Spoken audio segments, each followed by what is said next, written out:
شروع اللہ کا نام لے کر جو بڑا مہربان نہایت رحم والا ہے۔ اے نبی، مجاہد لوگ تم سے غنیمت کے مال کے بارے میں دریافت کرتے ہیں کہ کیا حکم ہے۔ کہہ دو کہ غنیمت اللہ اور اس کے رسول کا مال ہے، تو اللہ سے ڈرو اور آپس میں صلح رکھو، اور اگر ایمان رکھتے ہو تو اللہ اور اس کے رسول کے حکم پر چلو۔ مومن تو وہ ہیں کہ جب اللہ کا ذکر کیا جاتا ہے تو ان کے دل ڈر جاتے ہیں، اور جب انہیں اس کی آیتیں پڑھ کر سنائی جاتی ہیں تو ان کا ایمان اور بڑھ جاتا ہے، اور وہ اپنے پروردگار پر بھروسہ رکھتے ہیں، اور وہ جو نماز قائم کرتے ہیں اور جو مال ہم نے ان کو دیا ہے اس میں سے نیک کاموں میں خرچ کرتے ہیں، یہی سچے مومن ہیں، اور ان کے لیے ان کے پروردگار کے ہاں بڑے بڑے درجے ہیں اور بخشش اور عزت کی روزی ہے۔ ان لوگوں کو اپنے گھروں سے اسی طرح نکلنا چاہیے تھا جس طرح تمہارے پروردگار نے تم کو تدبیر کے ساتھ اپنے گھر سے نکالا، اور اس وقت مومنوں کی ایک جماعت ناخوش تھی، وہ لوگ حق بات میں اس کے ظاہر ہونے کے بعد تم سے جھگڑنے لگے، گویا موت کی طرف ہانکے جاتے ہیں اور اسے دیکھ رہے ہیں۔ اور اس وقت کو یاد کرو جب اللہ تم سے وعدہ کرتا تھا کہ ابو سفیان اور ابو جہل کے 2 گروہوں میں سے ایک گروہ تمہارے لیے مغلوب ہو جائے گا، اور تم چاہتے تھے کہ جو قافلہ بے شان و شوکت یعنی بے ہتھیار ہے وہ تمہارے ہاتھ آ جائے، اور اللہ چاہتا تھا کہ اپنے فرمان سے حق کو قائم رکھے اور کافروں کی جڑ کاٹ دے، تاکہ سچ کو سچ اور جھوٹ کو جھوٹ کر دے، گو مشرک ناخوش ہی ہوں۔ جب تم لوگ اپنے پروردگار سے فریاد کرتے تھے تو اس نے تمہاری دعا قبول کر لی، اور فرمایا کہ تسلی رکھو، ہم 1000 فرشتوں سے جو ایک دوسرے کے پیچھے آتے جائیں گے تمہاری مدد کریں گے۔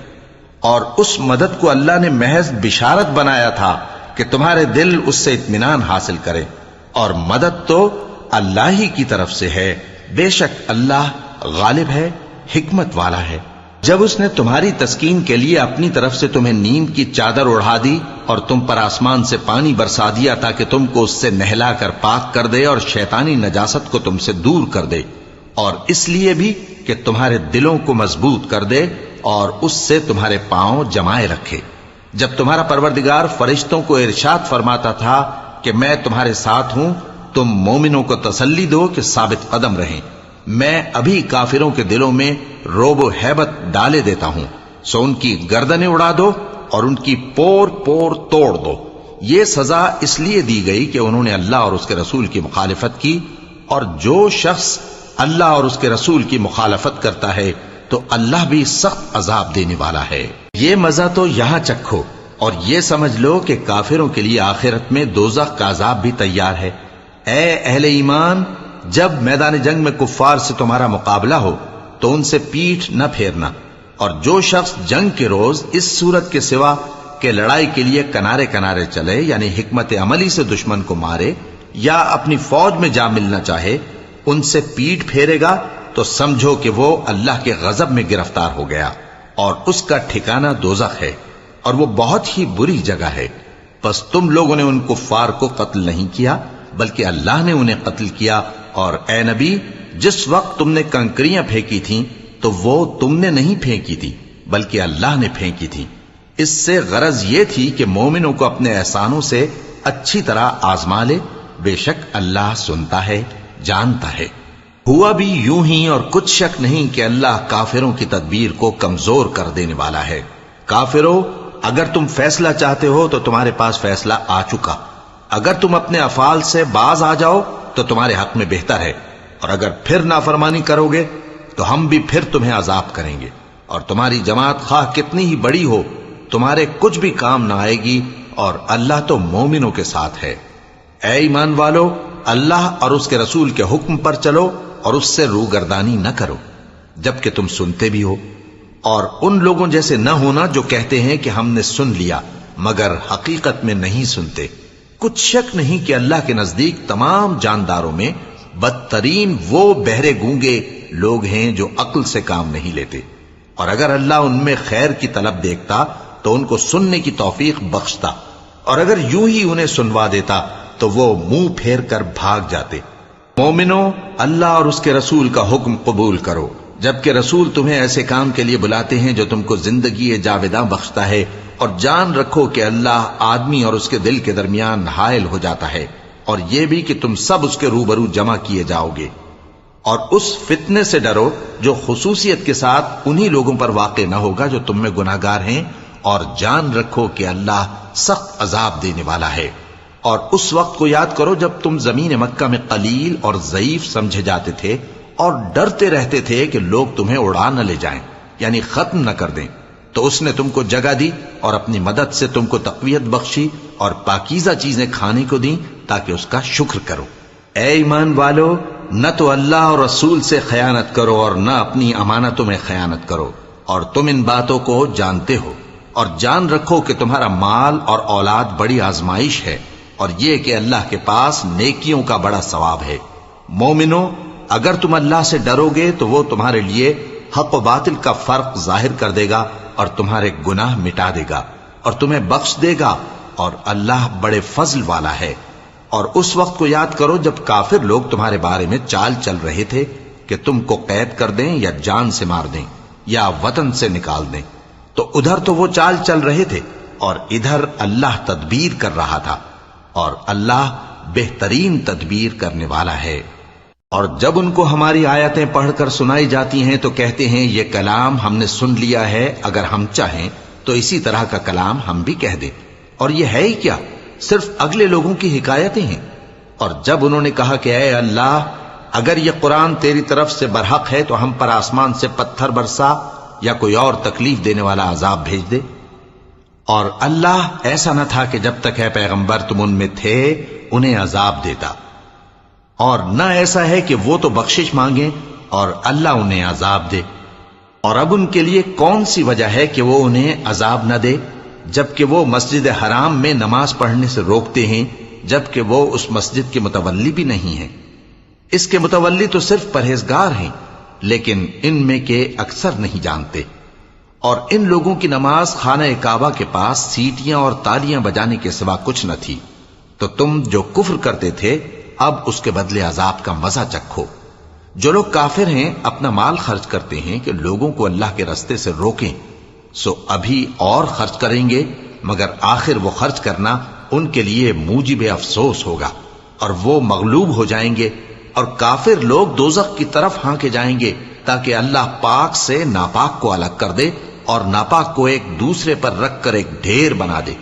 پھر اس کو دوزخ میں ڈال دے. یہی لوگ خسارہ پانے والے ہیں.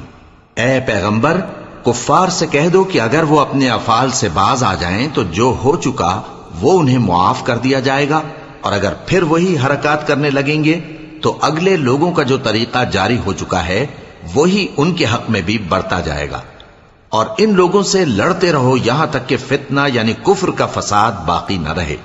اور دین سب اللہ ہی کا ہو جائے. اور اگر وہ باز آ جائیں تو اللہ ان کے کاموں کو دیکھ رہا ہے، اور اگر روگردانی کریں تو جان رکھو کہ اللہ تمہارا حمایتی ہے اور وہ خوب حمایتی اور خوب مددگار ہے. اور جان رکھو کہ جو مال غنیمت تم کفار سے حاصل کرو اس میں سے 5واں حصہ اللہ کا اور اس کے رسول کا اور اہل قرابت اور یتیموں کا اور محتاجوں کا اور مسافروں کا ہے. اگر تم اللہ پر اور اس نصرت پر ایمان رکھتے ہو جو حق و باطل میں فرق کرنے کے دن یعنی جنگ بدر میں جس دن دونوں فوجوں میں مٹ بھیڑ ہو گئی تھی، ہم نے اپنے محبوب بندے محمد صلی اللہ علیہ وآلہ وسلم پر نازل فرمائی، اور اللہ ہر چیز پر قادر ہے. جس وقت تم مدینے سے قریب کے ناکے پر تھے اور کافر دور کے ناکے پر، اور قافلہ تم سے نیچے اتر گیا تھا، اور اگر تم جنگ کے لیے آپس میں قرارداد کر لیتے تو وقت معین پر جمع ہونے میں تقدیم و تاخیر ہو جاتی، لیکن اللہ کو منظور تھا کہ جو کام ہو کر رہنے والا تھا اسے کر ہی ڈالے، تاکہ جو مرے بصیرت پر یعنی یقین جان کر مرے، اور جو جیتا رہے وہ بھی بصیرت پر یعنی حق پہچان کر جیتا رہے. اور کچھ شک نہیں کہ اللہ سنتا ہے، جانتا ہے. اس وقت اللہ نے تمہیں خواب میں کافروں کو تھوڑی تعداد میں دکھایا تھا، اور اگر بہت کر کے دکھاتا تو تم لوگ جی چھوڑ دیتے اور جو کام درپیش تھا اس میں جھگڑنے لگتے، لیکن اللہ نے تمہیں اس سے بچا لیا. بے شک وہ سینوں کی باتوں تک سے واقف ہے. اور اس وقت جب تم ایک دوسرے کے مقابل ہوئے تو کافروں کو تمہاری نظروں میں تھوڑا کر کے دکھاتا تھا اور تم کو ان کی نگاہوں میں تھوڑا کر کے دکھاتا تھا، تاکہ اللہ کو جو کام کرنا منظور تھا اسے کر ڈالے، اور سب کاموں کا رجوع اللہ ہی کی طرف ہے۔ مومنو، جب کفار کی کسی جماعت سے تمہارا مقابلہ ہو تو ثابت قدم رہو اور اللہ کو بہت بہت یاد کرو تاکہ مراد حاصل کر لو، اور اللہ اور اس کے رسول کے حکم پر چلو، اور آپس میں جھگڑا نہ کرنا کہ ایسا کرو گے تو تم بزدل ہو جاؤ گے اور تمہاری ہوا اکھڑ جائے گی، اور صبر سے کام لو کہ اللہ صبر کرنے والوں کا مددگار ہے۔ اور ان لوگوں جیسے نہ ہونا جو اتراتے ہوئے یعنی حق کا مقابلہ کرنے کے لیے اور لوگوں کو دکھانے کے لیے گھروں سے نکل آئے اور لوگوں کو اللہ کی راہ سے روکتے ہیں، اور جو اعمال یہ کرتے ہیں اللہ ان کا احاطہ کیے ہوئے ہے۔ اور جب شیطان نے ان کے اعمال ان کو آراستہ کر دکھائے اور کہا کہ آج کے دن لوگوں میں سے کوئی تم پر غالب نہ ہوگا اور میں تمہارا رفیق ہوں، لیکن جب دونوں فوجیں ایک دوسرے کے مقابل صف آرا ہوئیں تو پسپا ہو کر چل دیا اور کہنے لگا کہ مجھے تم سے کوئی واسطہ نہیں، میں تو ایسی چیزیں دیکھ رہا ہوں جو تم نہیں دیکھ سکتے، مجھے تو اللہ سے ڈر لگتا ہے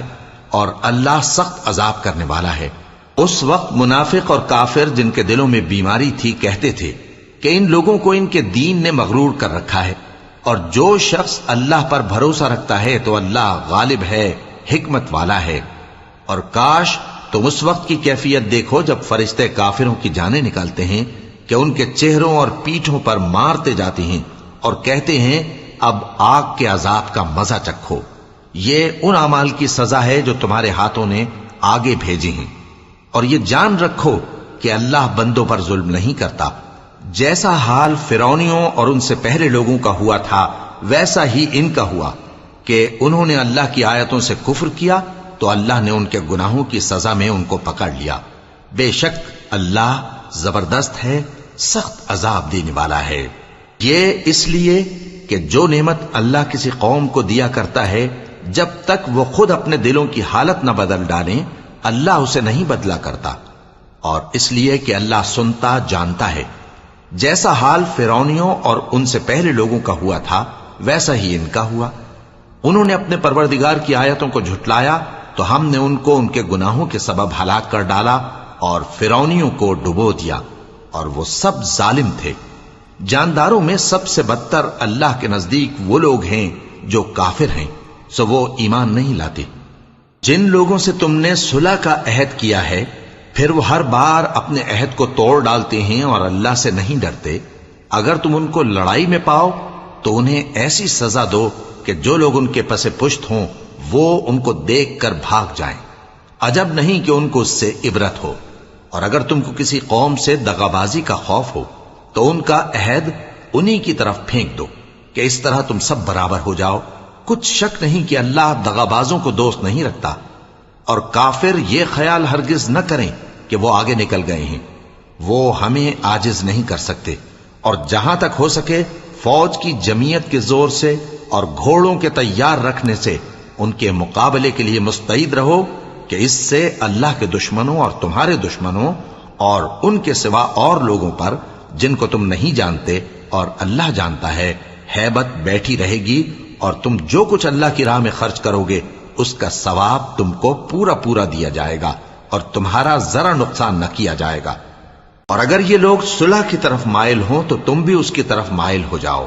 اور اللہ پر بھروسہ رکھو، کچھ شک نہیں کہ وہ سب کچھ سنتا ہے جانتا ہے۔ اور اگر یہ چاہیں کہ تم کو فریب دیں تو اللہ تمہیں کفایت کرے گا، وہی تو ہے جس نے تم کو اپنی مدد سے اور مسلمانوں کی جمعیت سے تقویت بخشی اور ان کے دلوں میں الفت پیدا کر دی، اور اگر تم دنیا بھر کی دولت خرچ کرتے تب بھی ان کے دلوں میں الفت پیدا نہ کر سکتے، مگر اللہ ہی نے ان میں الفت ڈال دی، بے شک وہ زبردست ہے، حکمت والا ہے۔ اے نبی، اللہ تم کو اور مومنوں کو جو تمہارے پیرو ہیں کافی ہے۔ اے نبی، مسلمانوں کو جہاد کی ترغیب دو، اگر تم میں 20 آدمی ثابت قدم رہنے والے ہوں گے تو 200 کافروں پر غالب رہیں گے، اور اگر 100 ایسے ہوں گے تو 1000 پر غالب رہیں گے، اس لیے کہ کافر ایسے لوگ ہیں کہ کچھ بھی سمجھ نہیں رکھتے۔ اب اللہ نے تم پر سے بوجھ ہلکا کر دیا اور معلوم کر لیا کہ ابھی تم میں کسی قدر کمزوری ہے، پس اگر تم میں 100 ثابت قدم رہنے والے ہوں گے تو وہ 200 پر غالب رہیں گے، اور اگر 1000 ہوں گے تو اللہ کے حکم سے 2000 پر غالب رہیں گے، اور اللہ ثابت قدم رہنے والوں کا مددگار ہے۔ پیغمبر کو شایع نہیں کہ اس کے قبضے میں قیدی رہیں جب تک کافروں کو قتل کر کے زمین میں کثرت سے خون نہ بہا دے۔ تم لوگ دنیا کے مال کے طالب ہو اور اللہ آخرت کی بھلائی چاہتا ہے، اور اللہ غالب ہے، حکمت والا ہے۔ اگر اللہ کا حکم پہلے نہ ہو چکا ہوتا تو جو فدیہ تم نے لیا ہے اس کے بدلے تم پر بڑا عذاب نازل ہوتا۔ اب جو مال غنیمت تمہیں ملا ہے اسے کھاؤ کہ وہ تمہارے لیے حلال طیب ہے، اور اللہ سے ڈرتے رہو، بے شک اللہ بخشنے والا ہے، مہربان ہے۔ اے پیغمبر، جو قیدی تمہارے قبضے میں یعنی گرفتار ہیں ان سے کہہ دو کہ اگر اللہ تمہارے دلوں میں نیکی معلوم کرے گا تو جو مال تم سے چھن گیا ہے اس سے بہتر تمہیں عنایت فرمائے گا، اور تمہارے گناہ بھی معاف کر دے گا، اور اللہ بخشنے والا ہے، مہربان ہے۔ اور اگر یہ لوگ تم سے دغا کرنا چاہیں گے تو یہ پہلے ہی اللہ سے دغا کر چکے ہیں، تو اس نے ان کو تمہارے قبضے میں کر دیا، اور اللہ دانا ہے، حکمت والا ہے۔ جو لوگ ایمان لائے اور جنہوں نے ہجرت کی اور اللہ کی راہ میں اپنے مال اور جان سے لڑے، وہ اور جنہوں نے ہجرت کرنے والوں کو جگہ دی اور ان کی مدد کی، وہ آپس میں ایک دوسرے کے رفیق ہیں۔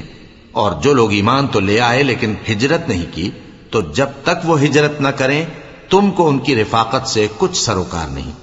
اور اگر وہ تم سے دین کے معاملات میں مدد طلب کریں تو تم کو مدد کرنی لازم ہے،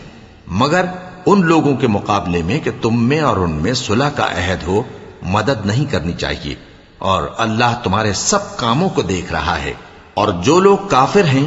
وہ بھی ایک دوسرے کے رفیق ہیں۔ تو مومنو، اگر تم یہ کام نہ کرو گے تو ملک میں فتنہ برپا ہو جائے گا اور بڑا فساد مچے گا۔ اور جو لوگ ایمان لائے اور وطن سے ہجرت کر گئے اور اللہ کی راہ میں جہاد کرتے رہے، اور جنہوں نے ہجرت کرنے والوں کو جگہ دی اور ان کی مدد کی، یہی لوگ سچے مسلمان ہیں۔ ان کے لیے اللہ کے ہاں بخشش اور عزت کی روزی ہے۔ اور جو لوگ بعد میں ایمان لائے اور وطن سے ہجرت کر گئے اور تمہارے ساتھ ہو کر جہاد کرتے رہے، وہ بھی تمہیں میں سے ہیں۔ اور رشتہ دار اللہ کے حکم کی روح سے ایک دوسرے کے زیادہ حقدار ہیں۔ کچھ شک نہیں کہ اللہ ہر چیز سے واقف ہے۔